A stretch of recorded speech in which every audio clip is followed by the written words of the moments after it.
Some people say a man is made out of mud. A poor man's made out of muscle and blood. Muscle and blood and skin and bones. A mind that's weak and a back that's strong.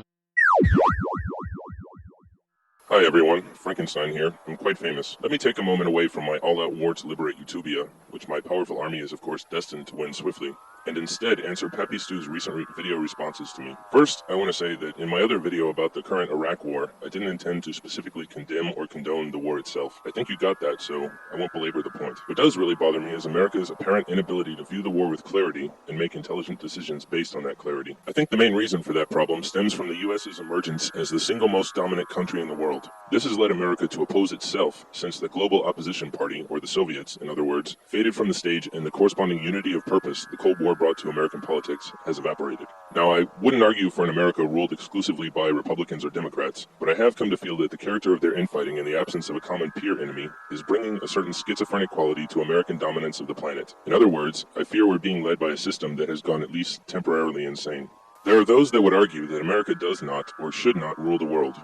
In this age of American empire, I will make neither argument. I'm just trying to see things the way they are. The odds are great that, like many other empires, America's will rise and fall, but we all end up living in the here and now. There's a famous quote by an American political analyst, I don't recall his name. When asked the question of who the U.S. should want to win in the Iran-Iraq war, he answered nobody. That gentleman, while cynical perhaps, may not have been completely wrong. With all of that in mind, now I'm going to offer a superficial look at the modern history of Persia, or Iran, in which I define the word modern to mean since it was conquered by Islam. Like I've said on other subjects, let me try to avoid condemnation or approval of Shia Islamic dominance in the region, and simply make an effort to provide a snapshot of the reality we all live in. Before the Islamic conquest of Persia in the year 637, for a period spanning almost 4,000 years, major power shifts occurred approximately 9 times. Following that conquest, power shifts in the region have occurred on an average of about once every 100 years. Here's a brief overview of those power shifts.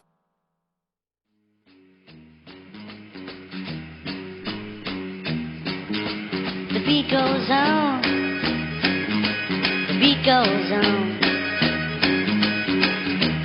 Drums keep pounding a rhythm to the brain. La-da-da-da-dee, la-da-da-da-da. Charleston was once the rage, History has turned the page, The miniskirt, the current thing, D.D. Bopper is our newborn king,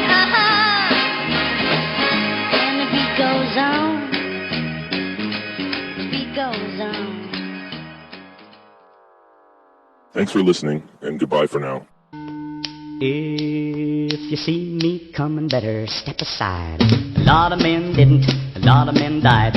One fist of iron, the other of steel. If the right one don't get you, then the left one will.